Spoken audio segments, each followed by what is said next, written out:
brilliant mobility, a fast firing gun with absolutely no armor? Is it worth adding the spotter Type 64 to your garage in World of Tanks Blitz?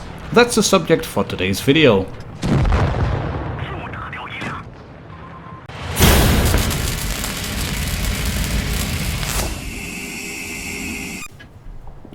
Welcome back to the channel, ladies and gentlemen, tankers of Blitz Universe. You may have already heard it, I have a new microphone. I may sound a bit hollow and echoey, still figuring out what to do, but the Rode anti-USB now is part of my setup in recording the videos. Part of my setup in World of Tanks Blitz is this one, the Type 64, a light tank, a Chinese light tank. We're going to do a full review today on its stats and numbers, an ace game, and I want to end with a small quick summary on how to play this tank, because it is really much fun. Basically anything that will shoot at you or any French knight that tries to attack you will penetrate. It has no armor whatsoever, but it goes around very quick. It turns on the spot really well, and it has, as per the marketing text in the World of Tanks Blitz store, a fast firing gun that kind of allows for non-stop firing throughout the battle. It's a single shot gun, not an autoloader like some of the other tier 6 light tanks. We'll take a look at the comparison statistics later on, but believe me, this is a really fun tank. But yeah, no armor. That means you will get hit very easily. If you're new to the channel, please subscribe. We are nearing 6k of subscribers, which I'm very pleased with. So if you can contribute in any way by subscribing, I'd be very much happy for you to do so. And of course, visit the social channels on Facebook, Instagram and Twitter as well for some previews and videos and just all around banter. In the meantime, we are on Rockfield, and you can see I've been very sneaky and also, well, a bit lucky really, finding an AFK AMX 1375.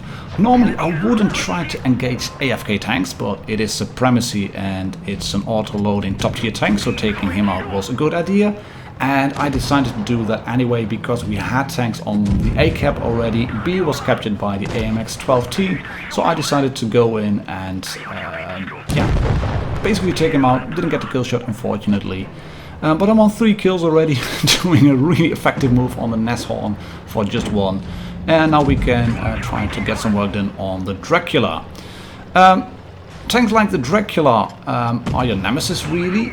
It's not the SU-152s, the KV-2s of this world, although they can hurt pretty hard. But it's mostly, I think, light tanks on the same tier or as a top tier.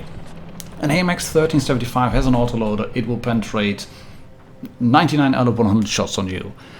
An MT25 4-shot autoloader, even worse. This is a mastery game thanks to Supremacy, 1091 basic speed. We do get the most damage, but yeah, it's obviously from shooting that AMX 1375 a lot. But like I said, it's not really the derp guns that I fear, so I will only show you the stats and numbers here. There's no point really in showing the armor profile because it just isn't there. And for all intents and purposes, it is an American vehicle. You can see the gun, that's the middle gun or the stock gun, I think, from the Hellcat. It's more or less the same gun as the T-37, although it has less span, even if you are using APCR. You can see it over there. So you really have to be a flanking tank. The penetration isn't brilliant, it's not bad either, but yeah, aim time, gun handling, all pretty much middle of the pack. Some tanks have it a lot better, some tanks have it a bit worse. AMX 12T is very poor in terms of gun handling, but you do have some decent gun depression, minus 8 degrees. That's not bad for a light tank. And since you are very small and you are very mobile, you are the flanker.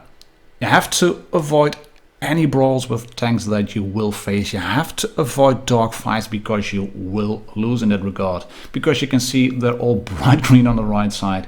Your armor just isn't there basically. When it comes to the bundle itself, it is available now for 5,500 gold, which gives you the Type 64, a garage slot and full equipment. So that's kind of good, I think. It's a bit strange in a way, as with the T-34-3, that Wargaming are releasing this tank now with all the discounts available as well. But then again, the time left to buy this one is still 26 days, so yeah. All the discounts will have been gone by the time this bundle ends, and then you can still get the Type 64. But it was available earlier from the Blitz Fair, and it had been on sale in June as well for 34 euros. It only came with 6 slots unlocked by then, and this one has 9.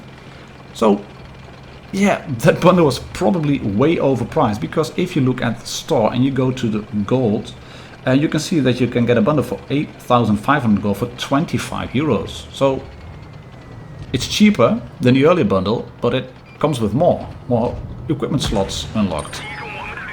That said, back then we had timers, now it's just credits, so I would have wanted, as with the T34-3 or the Rudy or the KV5 currently available, that Wargaming would make it available for you to purchase tanks, just a tank with camouflage garage slot, and maybe then a tank for the guys who really want to have it unlocked with all the bells and whistles already. Would be better, I think. Standard bundle, loaded bundle, ultimate bundle, bit like they do on console really. In the meantime, we are tracking the Sentinel in place, as you can see here, using Adrenaline and still having auto-aim there. Track him again, which brings him down to 183 hit points, waiting for my teammate to roll in. He's going to shoot him once, and that means I can then go in for the kill. So we'll do that. There we go.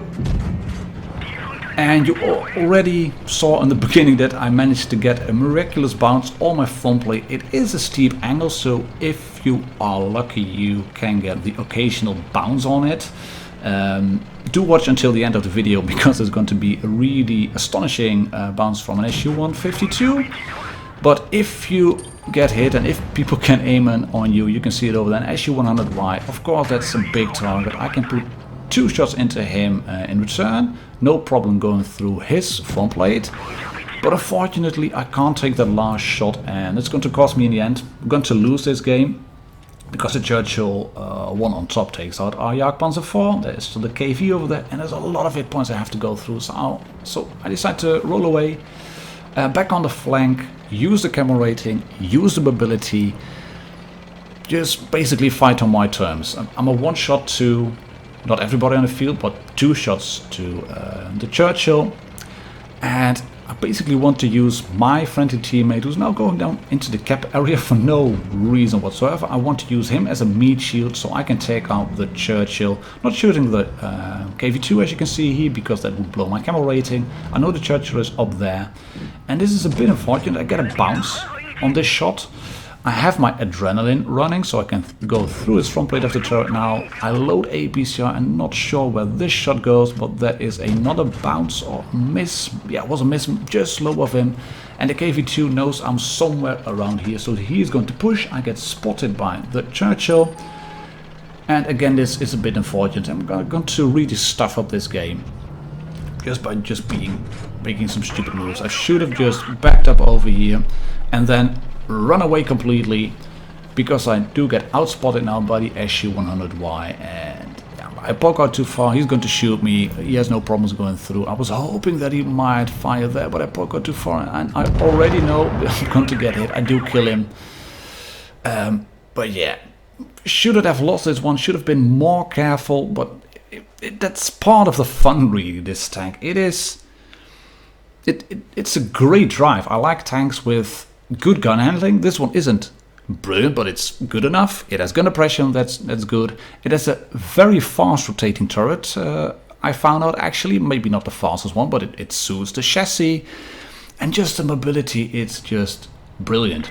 In terms of earning credits, I would give this a miss. I mean, it's a tier 6 light tank that kind of relies on premium ammo in higher tiers, so yeah, you won't make a lot of money out of it. Even if you have an angled KV1, you will have problems going through its side plates with AP, which I have found out to my annoyment really. In the meantime, we are on Desert Sand Supremacy again. As you can see, our team is capturing C. I can spot 3 red tanks already. There is a 4th one, I think, the AMX. But I'm not seeing any tanks at the moment inside the town area. And that's what you have to do. I think you have to be sneaky with it, with this tank. You have to assess the situation first and then move in for hopefully a kill, provided you hit someone. This one is my prime target now, the AMX EOC Biz. He hasn't got a fully rotatable turret, which I'm trying to take advantage of, but I kind of stuff up on the moving here. My driver's dead. I have to use double repair packs because I missed healing my driver straight away. But I get a nice high roll on him. He hasn't got the gun depression, so I can take him out here with that light tank skill. Get a full roll. And now you can see what I'm going to do. I'm going to pick on the isolated targets. There's an isolated tracked VK3001P who's engaging, I think, the Jumbo, the Sherman Jumbo. Right, I can go around him then. He's still very much occupied with the Jumbo, so I'm going to shoot him. The M6 takes out RT-34. That's annoying, but this Panzer IV gets tracked. I can retrack him. And this is basically what I want to do in this tank. It's all thrills in that regard. People who will fart in your general direction will hurt you very much. But if you can pick on isolated tanks or track them in place, there we go. One track shot into the M6. He notices I'm over here, so we will go around, track him again, and then just take that little bit of damage. But that's okay.